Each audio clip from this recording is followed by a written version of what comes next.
அதிகாரம் 2.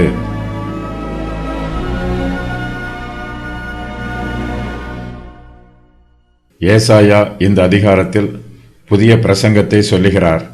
இந்த பிரசங்கம் 2 முதல் 4 வரை உள்ள அதிகாரங்களில் எழுதப்பட்டிருக்கிறது. அவர் யூதாவை குறித்தும் எருசலேமை குறித்தும் பிரசங்கம் பண்ணுகிறார்.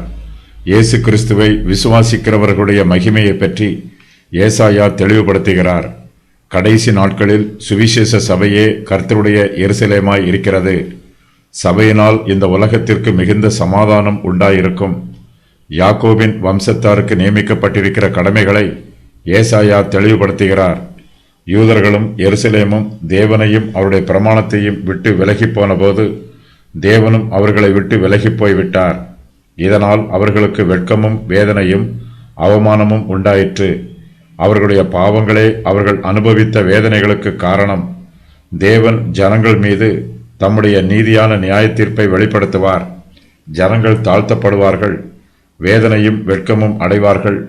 விக்கிரகங்கள் மீதும் தங்கள் சுய பலத்தின் மீதும் நம்பிக்கை வைத்தவர்கள் ஏமாந்து போவார்கள், வெட்கம் அடைவார்கள்.